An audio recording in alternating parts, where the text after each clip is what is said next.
Welcome to another episode of the APL Spotlight Series. Incredible guests the world over with amazing insights, experiences, and super high vibe, we'll call it heart, that they're here to share with all of us. No exception, coming to us from Austin, Texas, 47 years, Louisiana before that. She's had a wild array of experiences. She has 16 books out. She's a spiritual guide, teacher, intuitive channel. Basically, she helps us all relax more to embrace our big hearts. She has a really big heart. She flows love. We'll call it divine channeling. We'll call it universal consciousness, universal love. I don't think it matters what you call it, you'll feel it. And she has a passed over son, Cory, who's part of the team helping others, unconditional love figure, and that was back in 2014. So she has a lot to share today, and I'd like to welcome Denise Roussel. Almost forgot to mention your name. It would have been a first in 500 tapings not to actually mention the guest name. But Denise, great to see you again. Welcome to the show. Well, thank you. Thank you for having me. It's a delight and a joy. And you're in one of my favorite cities. I was there for 10 years. I miss it. I'm just an hour south, so I'm not too far away. Tell us a little bit about either the big picture or when you first started really paying attention more and you realized, hey, love is pretty infinite, it's shiny, and I need to start sharing it with others. Well, I have to bring you back to tell you the story. So it's going to take a minute.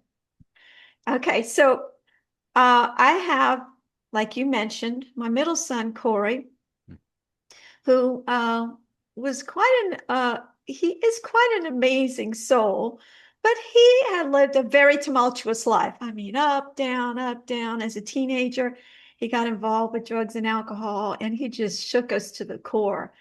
And then meanwhile, he muddled through his teen years. And when back in 2009, in his early 20s, he found his way to Austin, Texas. And when he came to Austin, he found community, he found home, and he found sobriety. And he lived this amazing life of service and ecstatic dance community, which is a big part of my life. And not at the time, since then. And he just settled himself and endeared himself to the community. A year into it, he had a bicycle accident where he was going through an intersection and the person failed to yield on a left turn. So he hit his head square onto this vehicle, and it was a pretty bad accident and he could have died, but he survived it. However, with that traumatic head injury, it put him in a tailspin, and he just got it in his head that he needed to leave Austin. And he took a Craigslist ride across the country to San Diego, where he lived homeless on the beaches and streets of San Diego. Mm. And after a couple months, he was getting tired and kind of wanting to go back home. So he went down to Tijuana for cheap motel and food, where he was approached by coyotes, people who transport people illegally across the border, to do this for pay. Well, they told him it was a ticketable offense, which it is not. It's a federal felony offense punishable up to 3 years. But nonetheless, he got somebody over, and then they said, okay, we want you to do it again. We want you to do it as a job. Oh, no. He said, I just want my money so I can go home. And they're like, no, you got to do it again. And they set him up to get caught. So I get a phone call.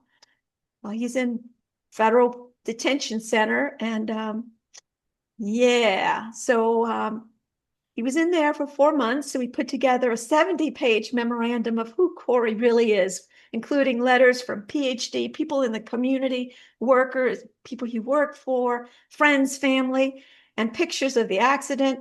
And the judge comes in and he says, I have, in my entire career, I've never seen a memorandum this extensive. And I see that the nature of the defendant doesn't fit the nature of the crime, doesn't fit the nature of the defendant. So I see fit to give him time served and house arrest in Baton Rouge with his parents. So, mind you, this was in San Diego. Cory's home, the place where he knew and was safe, is Austin. move over there with his parents for 6 months with ankle bracelet. And that place to him was extremely toxic. So nonetheless, he gets over there, and the probation department proceeds to tell him, we're going to tell you who you're going to hang out with. We're going to tell you where you're going to work, blah, blah, blah. And by the way, you're not moving home to Austin. You got 3 years probation, so here it is. Well, that stirred up a lot of resentment and anger in Cory. And goodness knows he tried, but didn't work out so well. So a year into it, he had failed months before a drug test. And so they decided he wasn't complying according to what they wanted him to do. And they decided they were going to revoke him. The week before, I had this download to pray for him to experience forgiveness. And on Saturday morning, he woke up and he felt this supernatural ability to forgive. He'd been in step programs, he'd tried so much before, but he was never able to do that. And so it put him in this place of unshakable peace. And 3 days later, the federal marshals come to revoke him. And they tell him, Mr. Roussel, we can do this the easy way or the hard way. We could kick in your teeth, throw your stuff all around, and you're going to have to come with us. Or you can just pick up your stuff and come with us peaceably. Oh, so he got his stuff together, and it didn't deter him in the least. In fact, he smiled for his mugshot. And he felt like he won the lottery because he had already decided that he was going to transmute his prison sentence into a time of personal transformation. So when he got to that jail cell, he transformed it into an ashram, a temple, psychotherapist office, a college classroom. And he began to write prolifically, read prolifically, write letters, meditate for hours. And so he's writing letters to family and to me and etc. He's planting little seeds. At the time, I was a Christian, been that way all my life. And he starts telling me things like, we're all connected.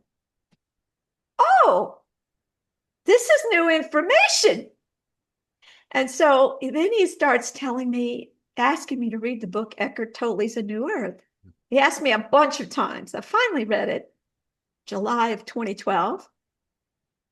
And a month later, something happened, and I just decided I am going to let go of everything I've ever believed. Good, bad, right, wrong, tradition, religion. I am going to go to the I don't know. And I'm not going to lie, Michael. I felt like I got flung off into outer space. And I didn't know anybody who was living like that except Cory. And I was in Baton Rouge. He's over there in San Diego. But he continued to pour into me letters, calls, and then later was released after a year. And though we didn't say it this way at the time, he was like my guru. He was definitely my teacher. He was pouring into me. He was so prolific. I have a whole book of his letters from prison, edited and compiled.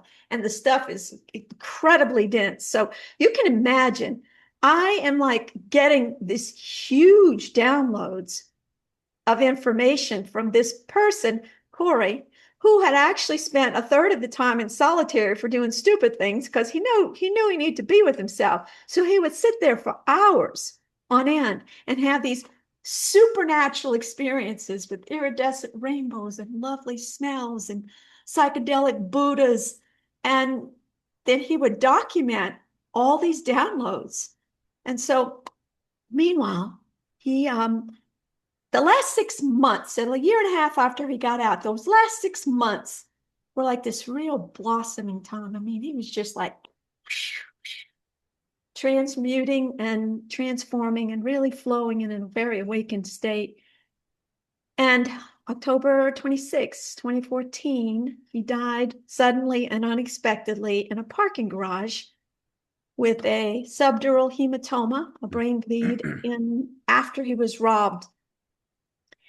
And so when I found out the day later, I'm going to tell you, losing one of your kids is one of the most difficult and traumatic things. And he was a perfectly healthy young man. And all of a sudden, boom, it was like, he's passed, I'm awake. Wake up, wake up. And I felt, first of all, I felt totally sucker punched, completely overwhelmed with grief. At the same time, I felt held. Both was going on at the same time. My human was just like completely rocked. And at the same time, I felt held. It was as if he was saying, I'm going to the other side where I can be of more service. So because this is an angel broadcast and you're interested in supernatural experiences, I'm going to go into a little more detail about how things began to land for me supernaturally. First thing that happened is we found out on a Monday that he had passed the day before. It was in downtown Houston. We were in Baton Rouge, so we had to travel on Wednesday to go and see his body before it was cremated. And each of us took time with him, and then at the end, like it's just immediate family and a few friends. They're sitting there. Cory's right here, and he looked amazing. I mean, he looked like he was taking a nap. It was just really nice. I mean, it could have been worse. And I all of a sudden feel this like cool rush of like a waterfall shooting down, up and down, exhilarating. And I started laughing and crying at the same time. And I knew my family thought she's losing it. And I said, he's not here. He's here. And so there was the first supernatural experience. Although even before then, I was given two gifts, and they were the gifts of acceptance and perspective. I knew something greater was going on. This is not to say that I didn't have to deal with the acceptance part. It's just there was a part of me that did know that there was something greater going on. The next morning, I was in that state right before you wake up, and I had a lucid dream. And in the dream, Cory it felt really real, had a snake coiled around his arm, and the snake had its fangs bare. And I said, is it poisonous? And he said, no. And the implication was, it's not going to kill you. And then he put the snake's head right in my face, and I screamed, no, Cory. And I woke up crying, and I knew exactly what he was telling me. And what he was saying is, I need you to face your fears, Mom, because you have a big job ahead of you, and it's going to require a lot of courage. Up until that point, I lived a super risk-free, safe life, trying to control everything and afraid of everything. That's not why I came. And so here we go. That was just like the beginning of the journey. So we continued on, and we had two memorial services that were just so profound, including videotapes of Cory telling his story 2 months before, and many other things. So practices that he had implemented. He was just unhinged kind of person, completely outstanding. Nonetheless, on my way to Austin for the second memorial, it was like before the Wednesday of that day, my birthday was going to be Sunday. And it was a similar thing where I was right before I woke up, but it was like I picked up my phone, but I wasn't really picking up my phone. It felt like it real life. And I heard his voice, just like I can hear your voice or my voice. And he said, "Hey." And I said, "Cory." And he said, "I got you something for your birthday." And I started crying. And then he hung up. So I'm like, okay, what's that about? Oh, Lordy, I should have pulled that. 1 second.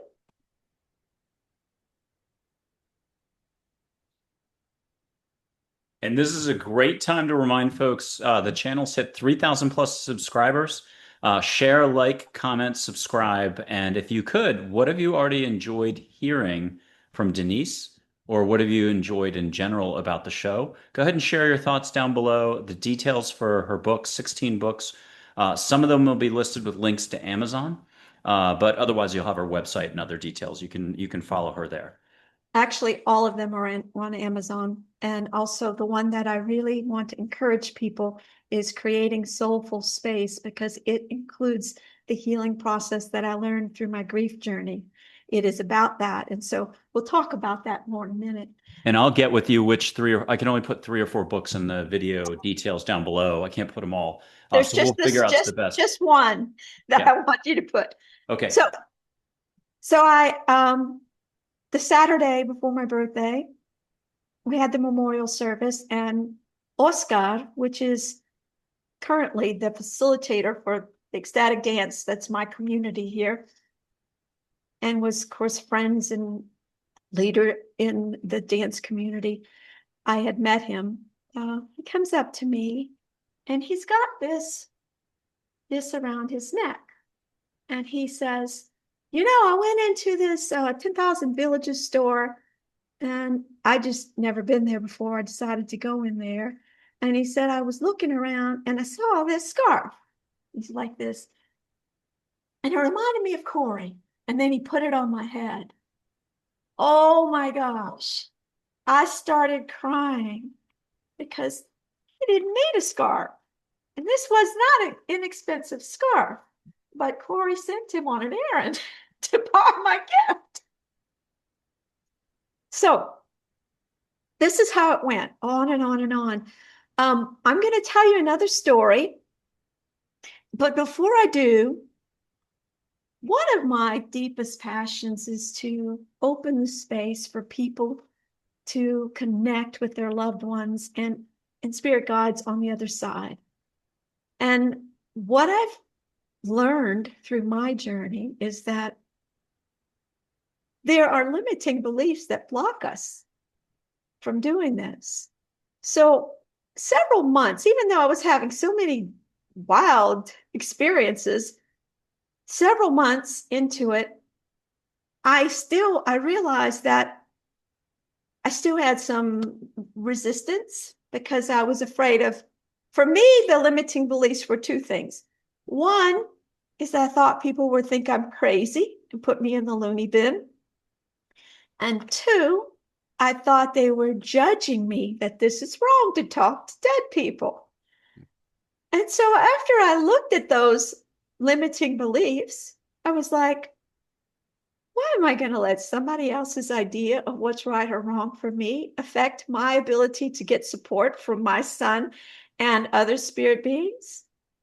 I'm going to let that go. And so I dissolved those limiting beliefs, and it opened the door even more. So January 1st, after Cory passed, we were in Antigua, Guatemala, and I had a dream. And in the dream, I was like, Cory showed up. I'm like, you're here. How are we going to explain that? Oh my goodness. And he said, yeah, I can be here for 30 more days. What? So have you ever read the book, Tibetan Book of Living and Dying? Are you familiar with the Bardo states?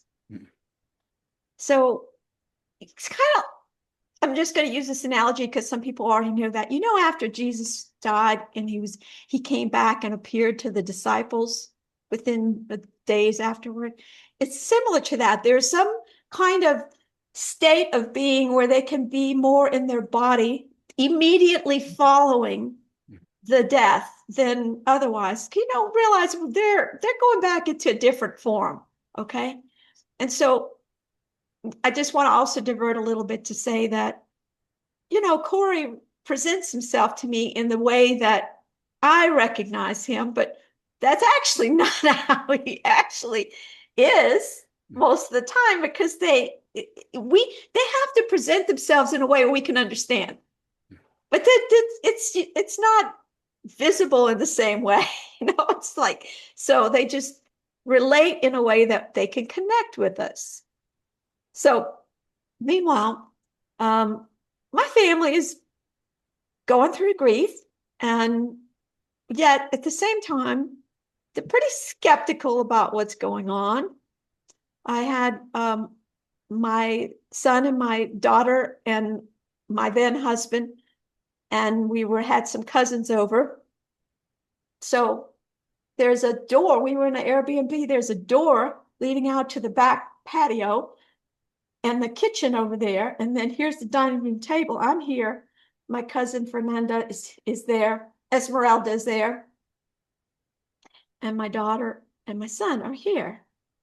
And all of a sudden, we smell this really vibrant smell, fragrant smell of roses. I happen to know, I've heard stories about people smelling roses, but I didn't want to say anything because they already thought I was loony. Okay. And so we're all looking at each other and we're like, you smell that? Yeah. Yeah. And so my daughter said, what does it mean?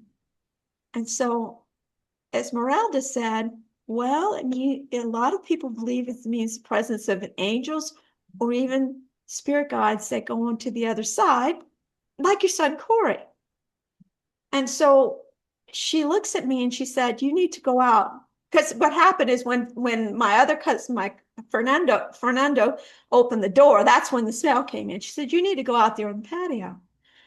So I passed the kitchen and my ex-husband, he's like, you smell that? What is it?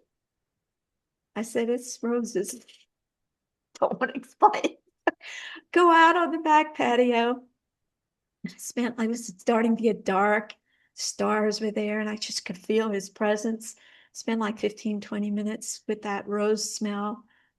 And wow. So the next day, Esmeralda tells me, well, what I didn't tell you yesterday is that I saw what happened. And that was that Cory came in the back door. He stood behind her. He walked around like this, and then he went back out. Yeah. So I'm going to take a break. Let you ask any questions. Ooh, okay. Well, tell us a little bit more about love and the big picture for all of us daily. We'll change gears. We'll come right back to the storyline. But for what's our opportunity for growth daily? Oh, well, that's going to be my segue into what I learned through my intense grief journey. And before I go into that, I want to say that we are the love connected together with all that is, you and I and all that is. And it's not apparent to us. So we make this agreement to come into these bodies in this very hard earth school, in this very dense experience. And if you're choose to come onto earth, which by the way, you do choose, newsflash, there's a desire to evolve your soul. And you can do that very rapidly.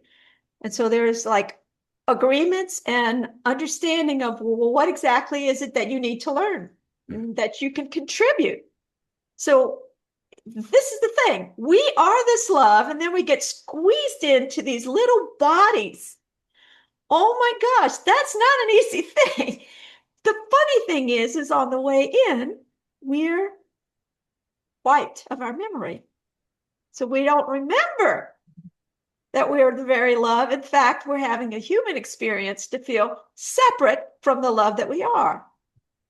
That's what the human experience is all about. And the whole journey here, the whole enchilada is to remember who we are and why we came.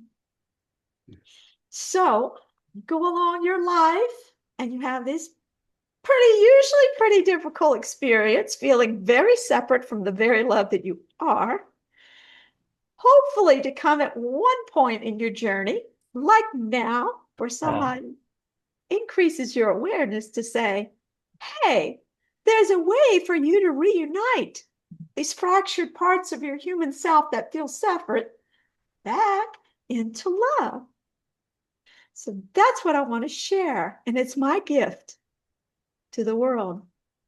And this is what this book, Creating Soulful Space, A Practical Guide to Self-Love, is all about. It's an easy read, but it's actually more like a guide, because I'm going to tell you some words. You're going to hear with your mind some information, but that doesn't do you any good unless you begin to apply it into your life. And so there's a process that I call the space process. And by the way, I came by this understanding and knowing very honestly. And I learned it through my spirit guides' help, through life, through just being open. And it's called space. So the acronym for space is stillness, presence, authenticity with acceptance, connection with compassion, and empathy. You do not move from here to here. You do not go from here to here. It's you go here to here to here to here to here. So, stillness. I'm not going to go into much detail because you can read more about it in the book, but we have a very overstimulated nervous system. Am I right? So, if I had put some sand in here and I stirred it all up, you wouldn't be able to see through the glass. But over time, the sand would settle, then you can see clearly. So imagine your nervous system was so wired up.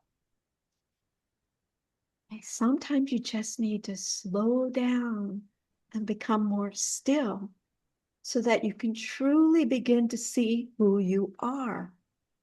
When you're in the middle of chaos and all this noise, and you're human, can be so loud, kind of like a little kid throwing a temper tantrum. You're not going to talk to that kid. You got to wait till they calm down. It's the same with us.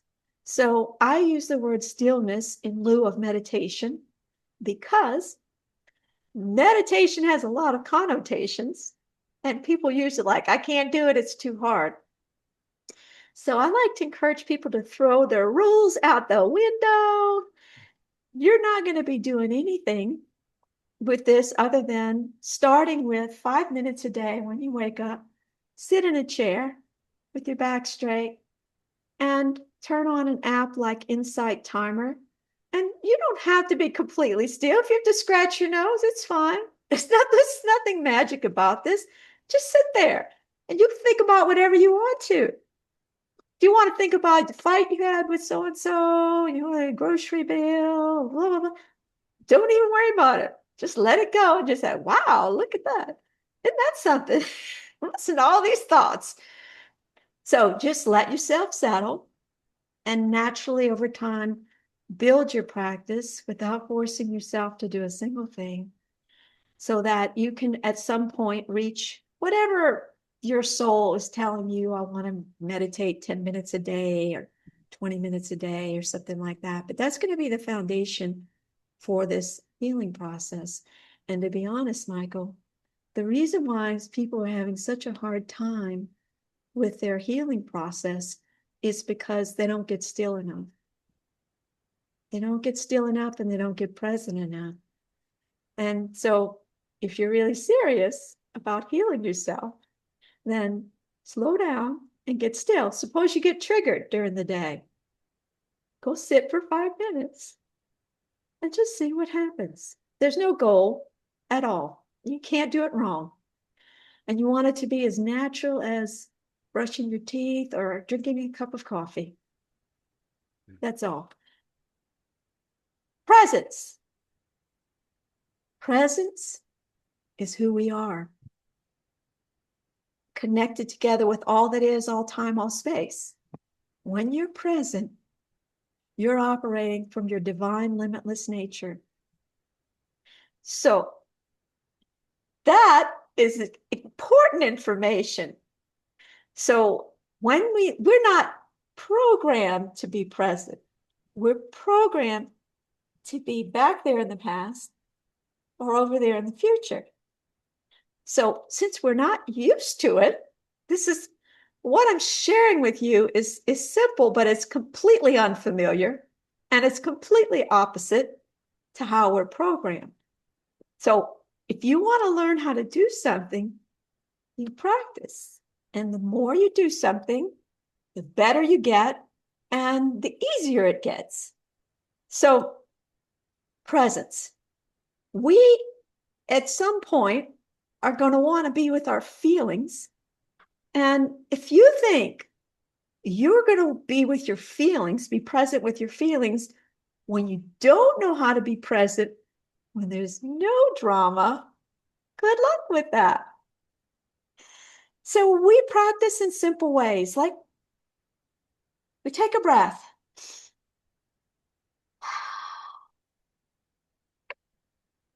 And just look around and notice. And think of your breath throughout the day. And just stop and say, oh, I'm going to take a breath. Ground yourself into this moment and begin to notice. Feel your butt in the chair. Feel the air conditioning on your skin. Feel your hair. Simple things. When you drink a glass of water, feel it on your tongue go down your throat. Like what you're doing is you're being super present. You're looking me in the eye. You're listening. You're intent. You're here with me. These are simple things. When you drive in your car, feel your hands on the wheel. Feel your bottom in the chair, in the seat. You sweeping, if you sweep. Just notice. These are all things that Cory taught me, by the way. He didn't come in blind. And that's one of the, like, I got a head start on things. So, meanwhile, as you become more present, you start to align yourself with who you really are, because it's clouded over with this limited idea of being human, limited to your logic, abilities, and resources. And well, this is what we're working with. We think that that's who I am, Denise, Michael, in this body, in this story. And, I'm just human. And yet, that's a tiny little portion of who you are. So the more present you become, the more still you become, then you could start operating from the love that you are, tending to this human. And that's the big part that most people just gloss right over and don't realize.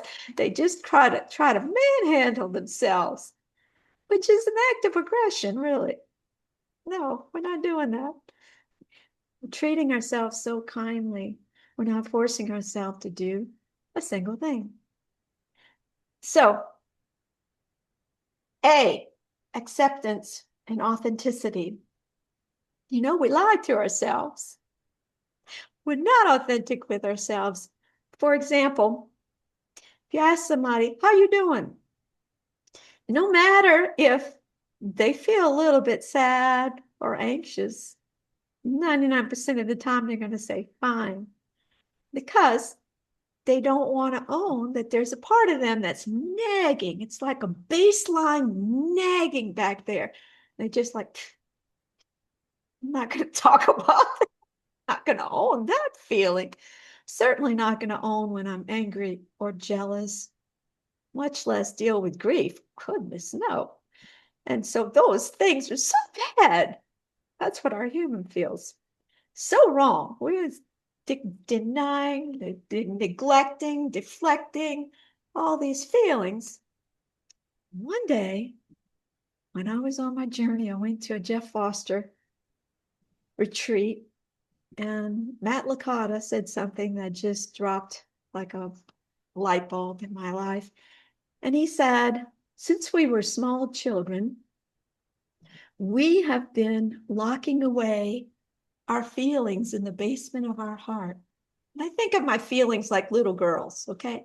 Sadness, sad Denise, anxious Denise, fearful Denise. We've been locking away because guess what? Your parents, your family, and society, they're not going to put up with that. So you stuff it. Well, down the road, maybe you get to this point where they start knocking on the door saying, we want to come out. We want to be seen, felt, and heard by you. We want to be accepted and loved exactly as we are, which is what we all want, right? So guess what? Since you don't like those feelings, they don't like you. You have to take the wrongness out of them. You have to neutralize them. And so that begins with you, first of all, allowing them. So one of the things I like to do is, if you're feeling sad, whatever feeling, just say out loud, it's okay for me to feel sad. It's okay. It's okay for me to feel anxious. So when you have this resistance, that's what hurts. It's not the feeling, it's your resistance to the feeling. So we start allowing, oh, you're allowed to be here. Yeah, just take a moment, and I'm going to invite you to close your eyes and picture sad little Michael in front of you and smile and say, you are allowed to be here.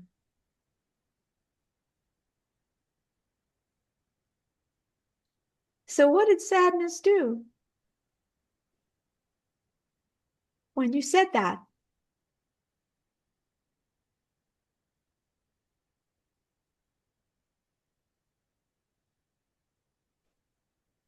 What did sadness do when you said that to him? Uh, in the past, when I've talked to my ego or just offered it a hug, except for one time it was too forceful, I set off all the fire alarms. The other times you get breathing space, peace, calm, stillness. What about today? I was watching you. Oh, okay. Oh, sorry. I figured you were doing it. But nonetheless, you might have a sort of thing where they're like, surprised? Oh, really? I don't really trust you. Or like, smile back. Sometimes a hug. It just depends. But nonetheless, we start allowing, and then we start moving, choosing to accept these feelings and realizing that these parts of ourselves have suffered deeply, deeply trying to protect us, trying to get us what we need and want, only to be pushed away. Yeah. So now we start have the capacity, operating from the love that we are, to meet these feelings, these human parts of us, with compassion. So we're moving on to connection with compassion.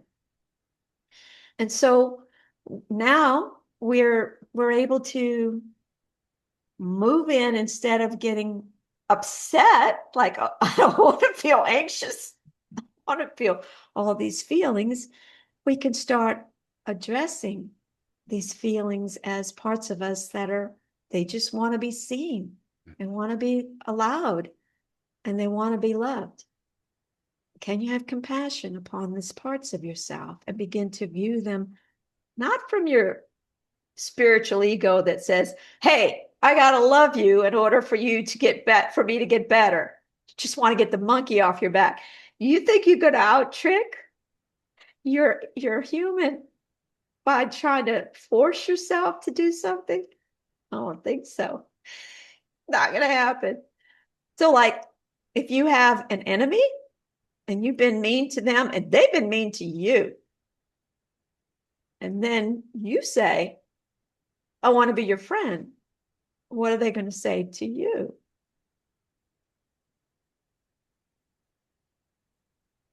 Give us the options. The options, I'm asking you, what is that going to say to you? If I was your enemy, you were my enemy, we can't stand each other. But all of a sudden I said, Michael, I want to be your friend. What are you going to say to me? Sit with it and see how you react. Yeah, because you don't trust me. Rightly so. You don't trust me. I wouldn't trust you either. So you have to build trust genuinely. You don't impose yourself on people. You try to impose yourself, make yourself be with these feelings when you're not ready. That's an act of aggression. And that's what's happening, when people, they learn all these different modalities and they're just like forcing themselves to be with feelings before they've not gotten still or present to be able to identify as love taking care of these feelings. So, meanwhile, I want to share with you a short little analogy here, and that is Beauty and the Beast. The Beast is the prince in disguise as the beast, and he's waiting for the kiss of unconditional love to set him free. And Belle, she can't know that he's the prince. She must love him as the beast. And when she kisses him, he morphs back into the prince. And what was shown to me, Michael, is that fear, I'm going to use all of that human part of us into one word, fear, is the beast. It is love in disguise. When I'm able to accept and love as it arises, poof, I transmute it back into love. My sadness is my joy in disguise. When I'm able to love and accept it as it arises, poof, I transmute my sadness back into joy. And that's why I have so much joy, because I had a lot of sadness. And I learned how to transmute it. My anxiety is my excitement for life and my peace. My anger is my power and my passion. And so as you go along your journey, you learn these wonderful things about how to be best friends with yourself and love the hell out of yourself. So the last thing I want to share is this empathy bit. And by the way, this is probably one of the key things that is left off of most of the things that you're learning about. And I feel like this simple space process has some practices that are simple but unfamiliar. And yet it's like there's pieces to the puzzle that have been laid out on the table, and this process pulls them all together in a very simple and coherent way. It's not outside of us. You don't have to keep outsourcing your healing. It's inside of you already. So the E for empathy. So imagine you have a little kid. He's gotten bullied on the playground. So he comes home and he is being upset and throwing temper tantrums and being, just generally disagreeable. So the parent could say something like, if you want to cry, go to your room because I don't want to hear it. And by the way, these are things that we tell ourselves. Okay, if you want to cry, I'll give you something to cry about. Did your parents tell you that? No. But Good for you. And I am not going to give you any attention. I'm not going to give you any attention because that's negative. I don't want to give you negative attention. I'm going to ignore you. Well, meanwhile, Eckhart Tolle comes down the pike and he starts telling us about being present with our feelings and that sort of thing and observing them. So the parent says, tell you what, you're welcome to have a temper tantrum. Go over here in the living room. I'll be right here and just do your thing. So now I'm tying up the loop here. When the kid is finished throwing his temper tantrum, you could say, hey, come over here and sit on my lap. Tell me all about it. And so the little kid's like, I got thrown down on the playground and I got hurt my knee. And so, oh, come over here. Let's put a Band-Aid on that. And they're like, I don't understand. That was just so hurtful. And you, as the parent, can say, I am so, so sorry. I'm here now. I'm not going to let that happen to you. You're safe now. I love you so much. I'm here for you. So we don't have that vocabulary. That's a learned vocabulary. And that's one of the gifts. And so through this experience of learning how to not just feel empathy, sit with our feelings as the love that we are, sitting with these hurtful feelings, but having the vocabulary to talk to ourselves. But there's a super, super important practice that is a game changer, and it's called audio journaling. So what you're doing is you're learning how to hold sacred space for yourself. It's like being your own therapist, but you can do this at any single time when you're triggered. So let's say you're triggered about anything. You don't even know what you're upset about. You have no idea. You just know you're upset. And so you pull out your phone, turn on your audio memos, and you start talking. And you can cuss, you can call people names, you can do whatever you want. Just let it out. And then directly afterwards, you listen to it. So what we're doing is we're letting our human, that's all contracted stuff down in there, come out, to open, to express, to be seen, felt, and heard without judgment. And then when we listen to it, you hear the frequency of your voice, your emotions, and it's your higher self listening to the human. And it is amazing. And you could do, sometimes if I have a particularly difficult time working through some stuff, I may do 5 audio journal sessions a day. But it's powerful. So that is the space process. Space is big. Could you tell us a little bit about love, humor, dance, the thousand or million ways into the heart, letting go?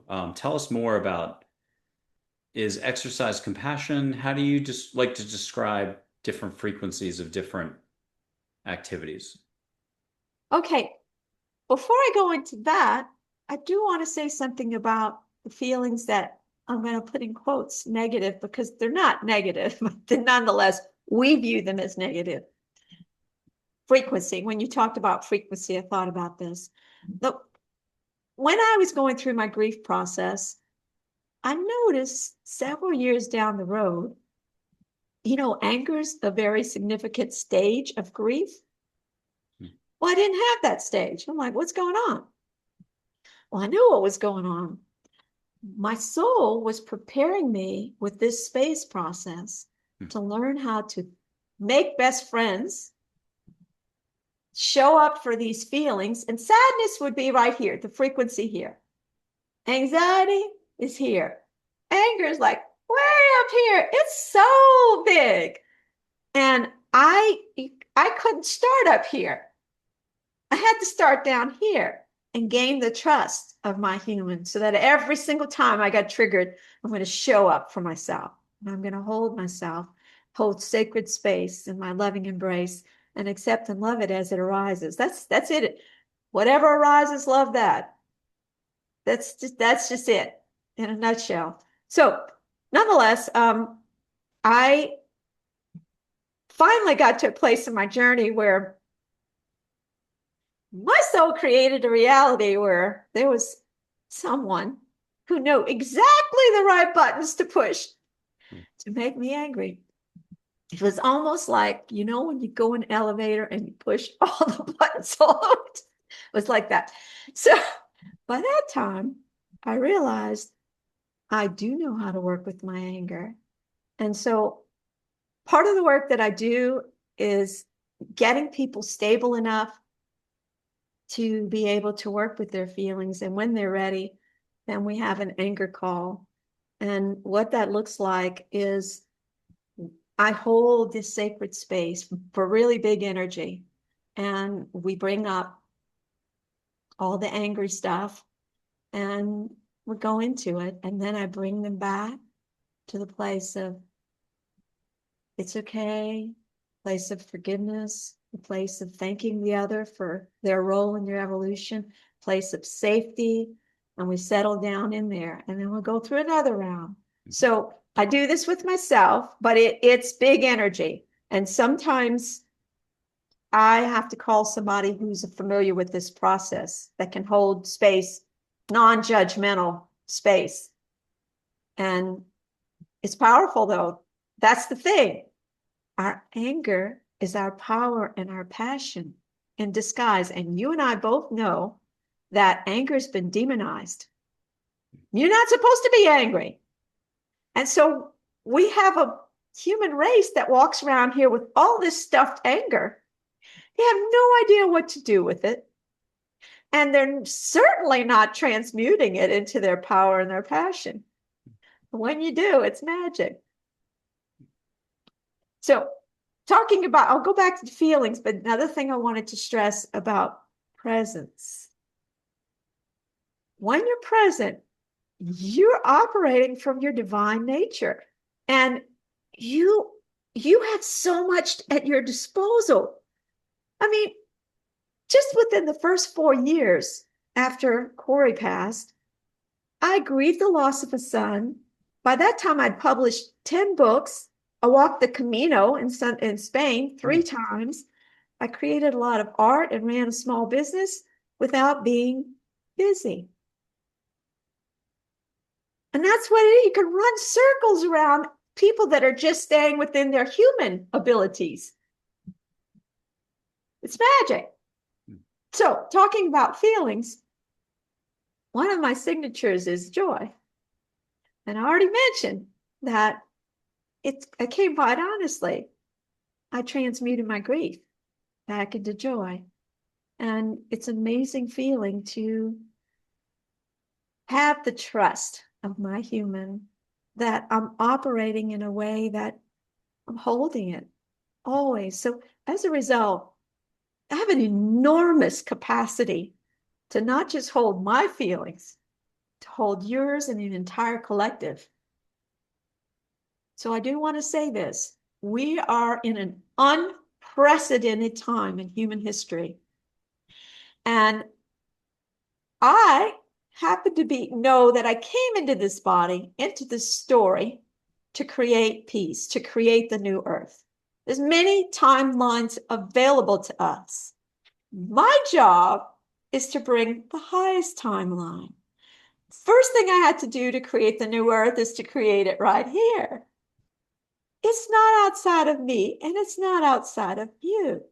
So when anyone goes inward and begins to work with their human, reuniting these fractured parts of ourselves back into the one love that we are, you are literally creating the new earth.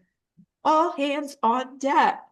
No more putting off this tremendous opportunity to expand and to evolve consciousness. We actually are in triage right now in the emergency room, bleeding out, and we need everybody to slow down, get present, and begin to go inward. So, yeah, I think it's important. Up until a few months ago, I did not involve myself on the world scene. I thought, I'm working on a different level, let y'all do whatever it is. But when Alex Preddy was killed, I was activated. And so my job is to be a lighthouse, a beacon in the darkness saying, wake up, all hands on deck.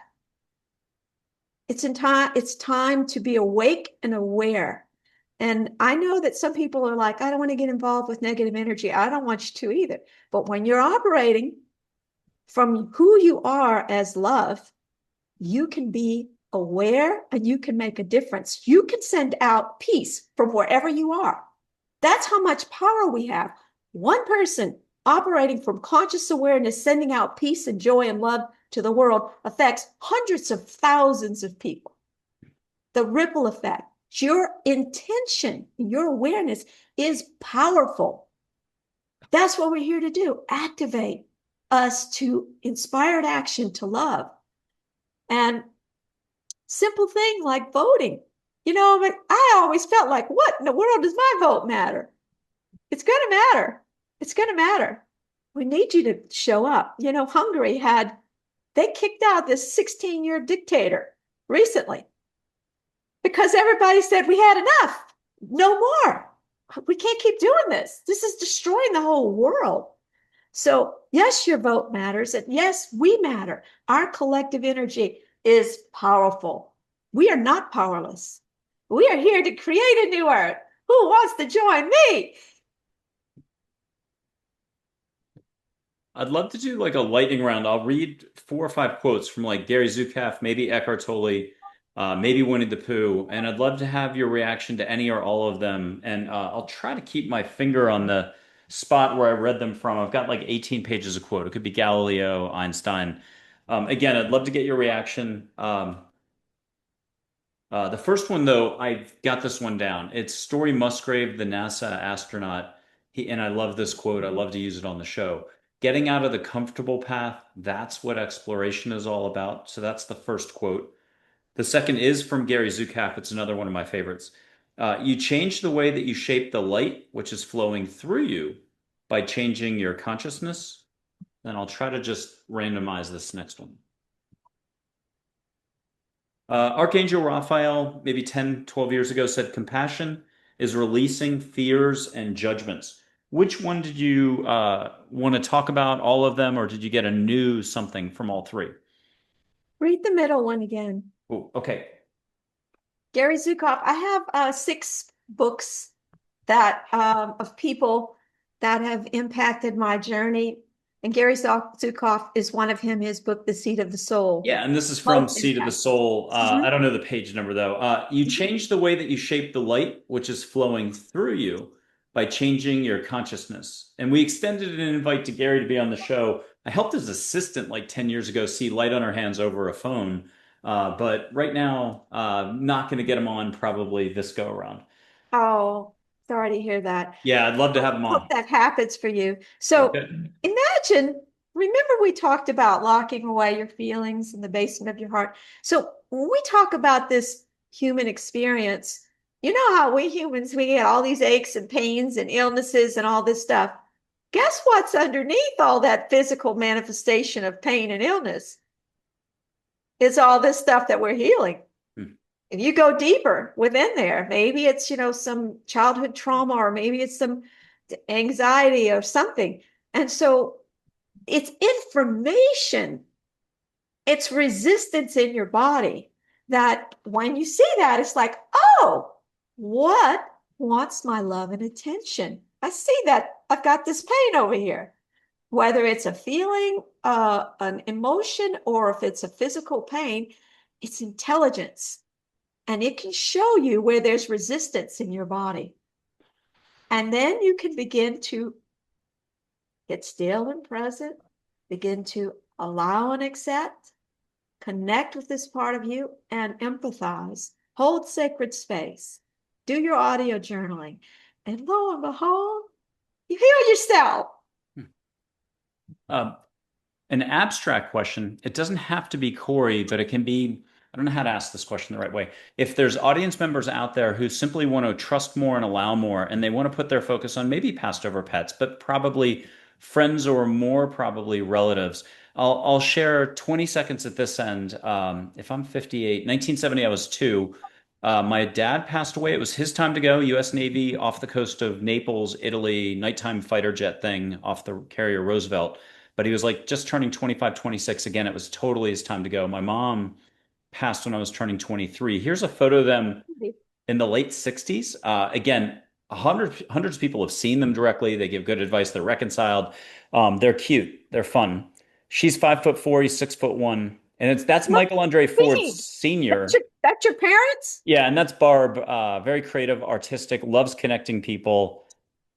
They Oh, were but young. yeah. And so could you give some advice to the person who needs just a little coaching to just be in their heart, trust more, allow more, stay calm? How do we let the universe in? How do we let our loved ones in without, freaking out the first time we feel a hand on the shoulder, we smell flowers, roses?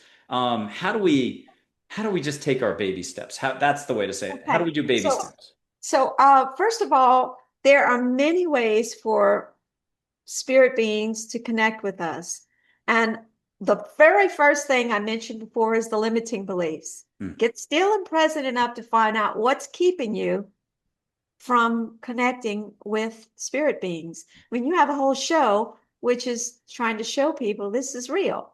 So you need to go way past that. This is real to actually experience this and embrace it and know that the support we're getting is overwhelming, but we're not open to it. Like if somebody keeps saying, "Hey, how can I help you? What can I help you do that? Can I do it?" And you're like, you ignore them. You Hmm. don't even, they're not going to do anything. But if you're like, okay, whatever it is, I'm afraid that people are going to think I'm crazy. I'm afraid people are going to judge me. I'm afraid it's not possible. Those are all limiting beliefs. Deal with that first, and then work on and not ignoring or saying that's not true, because that's kind of gaslighting yourself. If you're afraid of something, honor that. Say, I'm so sorry. I can see why you're afraid of that, afraid of being judged. That's a valid fear. I'm so sorry. It's okay. Come into love. So you're not dismissing it. This is not about logic. None of this is about logic. You're not using your mind, you're using your heart. So secondly, it doesn't always have to be so pronounced, like, smell or all that. To be honest, the closer you are to a person's passing, the more you're going to get the connection, and the farther away, likewise. And according to your connection with that being when you are in your body is going to somewhat predicate how much you can connect with them in the other side. And it's possible. So, and the other thing is, it doesn't have to be spirit guides of the people that have passed on or pets that have passed on. It could be archangels, could be ascended masters. Yeah, a whole array of support. So it's a matter of you getting more Oh no, still. keep going. But I do have a follow-up to that. Okay, so it's a matter of you getting more still and more present to entirely open. It's like if you're like this empty vessel and you're allowing this space to be open and free without doubt and without fear, then and you make that intention. Like, for example, dream state. We do a lot of work in our dream state. If your loved one or someone shows up in a dream, they are showing up. Hmm. It's not just your psyche or whatever. And so begin to learn how to develop your dream world and set an intention. I'd like to dream about whatever. I'd like to be supported in my dream world. So you begin to go down that route. And then you record those things and then you pay attention to what it is they're trying to share with you. So another thing, numbers. Hmm. Numbers are a huge way that spirit wants to communicate with us. For example, Cory's birthday is 822. I call it a Cory wink, but I see 822 nearly every day and sometimes 5 or 6 times a day, or any combination of those numbers, 228, 282. And so every time I see it, I'm like, oh, hey, babes, how you doing? He's checking in. Animals or creatures, maybe you associate a certain animal. For Cory, one of them is lizards. He was a big lizard guy. And so, when a lizard comes up, sometimes it's birds. They'll come up in your window and they're just staring at you. Pay attention. Start looking at the numbers. How also birthdays, passing dates, ages, the year they were born. Those are all things, ways that spirit could say, I'm here. I'm supporting you. Can I share I've never shared this on any of the tapings. a pilot reached out who was a friend of my dad. So this would have been the 60s. My dad was tall, but he was the missile radar guy, the backseater, the Rio, whatever they call it. And so the actual pilot that he didn't fly with, that one actually passed over with him in the crash. A different pilot that he flew with quite frequently that was known for being really aggressive in the Black Aces. He loved flying with them. Very exciting. And they went skiing together in the Swiss Alps once, and it's funny, but the pilot was afraid of heights. Go figure. And my dad had been ski patrol at Stowe, had lost a tooth, and his nickname was Crash. Go figure. But I had to mention something because this pilot got in touch, and I've had two pilots or two people in the Navy who've got in touch over, a 10-year difference or so. But I'm in Austin, Texas, so there for 10 years. Love it. Miss it a little bit. And I'm leaving my community in Northeast Austin, and I'm headed to Westlake Hills area. There's an enclave that's not officially part of Austin. That's where he lives. He's invited me over. And I can name the trail. I don't think anyone's going to figure this out. Redbud Trail. So Yes, I I've get heard down this. Boulder Lane, leaving my community of Canyon Creek, and I'm about to hang a left on 620, and I look at the rental car from Illinois in front of me, and the license plate plastic frame said Redbud Trail, but like dealership or something in Illinois, all over it. And I'm like, wait, what? And this is the same light I had a Faith license plate show up early on a pickup truck, and I still had a third thing on a truck. On the back of the pickup truck was another plate. This light, I would always get like some sort of a message over spaced out over time. But I had to share that because they have a way to reach you no matter Yes, what. If you'll just, synchronicities. yeah, So, or picture how many trucks you did miss to get the one truck you did notice. well, the thing is we weren't looking for it. Now that we've brought awareness, you start telling people, look for ways, start looking around for signs. They're not coincidences, they're synchronicities. When your life begins to line up in energetically, you get more and more messages coming to you, repeating numbers on the 1111 and 222, 333, 444, whatever it is, you start getting messages and things like you're saying. You'll think of something, then somebody will say it. You start having all of this, we start merging beyond this human capacity. And that's really what we're headed towards. In the new earth, there's going to be a lot of telepathy going on because we're not limited to this human body and logic abilities and resources. And we begin to connect very purely with one another in spirit realm, in our bodies. This is what we're capable of. I interviewed a twin yesterday from Hawaii, Michelle Melendez, who's an activist but holistic practitioner, identical twin, but she described the telepathy between the two of them. I think that show comes out in July of 2026 for those watching. She's fantastic on the Big Island. Please check out the show.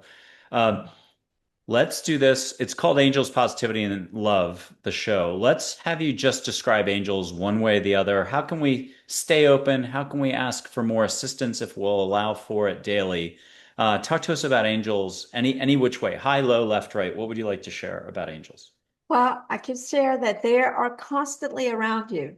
They're guarding your home, they're guarding you. And, even though sometimes you may think, why did that happen? Why did they do something? It's because you're still learning things. But the more that you get open to the support, your lessons do not have to be so difficult. The more sensitive you are to your angels, ascended masters, spirit guides support, the easier your life becomes. And I say easy in quotes because the work that I'm doing is very profound, but it's because I know how to work with myself. I know how to hold big, big feelings. And yet I don't have to get slapped upside the head in order to learn these lessons because I get super aware of what's off. Let me go into that. What wants my love and attention? I'm going to do maybe three or four more quotes, but I'm reaching for a different notebook, one that I've had for like 20 years. Um, this one's from a Netflix movie, do not remember which, but I wrote it down like 10 years ago. In the end, love is what shows us life in different colors. And there's another one, I'm not sure the source. It's very Dan Millman-esque or Peaceful Warrior-esque. Mhm. There are no ordinary moments. Every task, interaction, and decision is infused with sacred potential, waiting to be revealed. I'll do everything is That made of one, light. Oh, did you that have? one, that one. Okay. Because that is one of the greatest gifts that I've received is the ability to experience the extraordinary in the ordinary. Hmm. It's here, it's alive, it's within us, it's without, it's everywhere. And to be able to just have what might be the most mundane experiences and have this peace and this contentment and this joy. That's what it's like to be fully alive. That was a touch of positivity. We're going to check the positivity box on angels, positivity, and love. Talk to us about love. I'm going to see if I can find. Oh, I got it. I got a Winnie the Pooh quote to start to close us off because we're going to. You've done a lot of shows and you know how to close out a show, but I'm going to do a Winnie the Pooh quote. Piglet asks Winnie the Pooh, "How do you spell love?" And Winnie the Pooh says, "You don't spell it, you feel it." So talk to us about love a little bit more. Okay, so love is the most powerful force that exists. It's the divine matrix what holds everything together. It is all things. It is all nothing. It is all time and all space. It's who we are and connected together with all that is. There is nothing impossible to you. Anything is possible. You are a divine, limitless being. You are the most powerful force that exists. This is our playground, folks. Come on, let's make it good. Let's turn this playground into something really, really beautiful. Join me in creating this new earth. And I want to say one more thing regarding angels and spirit guides. I was walking across a downtown lake across the bridge, and I literally felt my spirit guides all around me, walking with me. They said, though you may not always see us, we're always here. And in your darkest moments, that's when we carry you. I'll share one from maybe 15, 14 years ago. Still learning about angels, still learning today. But I had an angel introduce herself with a very distinct whoosh in my living room. And her name is Joy. I'll show one quick photo. People who have watched the show have seen me put this up. She doesn't have to be pink light. She'll come in any which way. Butterfly, human. She was a male looking Nick Nolte at oh my God, what's the name of the restaurant that just closed? It's down by the Opera Center on Second Street, Zach's. It used to be a very Nantucket restaurant. I was stuck on the concept of ghosts. Um, I didn't want to talk to anybody. I'd had a lot of wild synchronicity going on, and I just wanted a burger, and I'm stuck on ghosts. I'm worried about it. And there's a slow eating mindfulness dude, looked like a Hispanic Nick Nolte, looked like he was making a mindfulness documentary at the end of the bar. The place is totally deserted. I take my spot. I haven't been there in 3 months since like South by Southwest. In walks another human being, the same guy I saw 3 months earlier. He hasn't been back. He's real estate today. He used to do record albums back in the day. I'm like, he's safe. I'm very jittery about the universe. I'm worried about ghosts at this point. He sits next to me. We have a normal conversation. I'm like, oh, this is like divinely inspired. I'm like relaxed. I get out of my chair and I talk to a complete stranger. It was Joy in human form. I'm babbling about ghosts. And I just look into actually her eyes. It was a guy, but I look into her eyes, see the galaxy spinning. I never asked another question about ghosts after that. She threw me over the fence. She had to come down in human form, take me, throw me over the fence to get me over the concept of ghosts. And what I wanted to mention is the first time she ever introduced herself, I was living up in Canyon Creek, beautiful, fun little home. I'm in my living room and something starts to happen. It's like a Disney film. I have a pink column of light, like a Roman candle, come out of the floor through the ceiling with a giant magical whoosh. Hello, I'm Joy. I'm like, ah, I'm seeing pink light like a Roman candle, and then a second later, it's 2 feet over. I got no other way to describe it except I was shell shocked for months. And then you realize there is nothing you can grasp or fathom. So, can I get your reaction to the universe is going to step in and give you whatever you can handle as a dance partner? But, Denise, you've experienced a lot of dancing, a lot of waltzing, and ecstatic dance. I'd love to ask you about that. You're coming back on later in the year, and I know we're going to have to cover new topics, so that will be one of them. I'd love to hear more about that or let the audience hear more about your experiences there. But talk to us about the universe is ready to meet you, whether it's a salsa, a waltz, ecstatic dance, slow dance, maybe slow at first. soft music, you're bawling into the shoulder of your guardian angel, or however you want to describe it. Share with Well, us, close us out this way. okay, I want to close out actually with a story. And that is it started with me. I was in a meditation. Hmm. And in this meditation, and I want to invite anyone to do this if they'd like to, I begin to envision my heart as this emerald green energy. And I begin to expand my heart out into the room. The love, I'm expanding the love, filling up my whole house. Then I start filling up the whole city of Austin. Hmm. Then I start moving to Texas, the United States. I start going around the world, and I'm just like transmitting this powerful love. And all of a sudden, I see, which I didn't know at the time, but it was Mary Magdalene. I see her long brown hair. She comes over here and she says, "Come with me." And she goes that way. And I was immersed and became these like iridescent blue bubbles. They were everywhere, but I was them. I became that love. And as I was in that experience, I was just like, I was the love. I am the love. It was just this overwhelming experience of love. And it's amazing.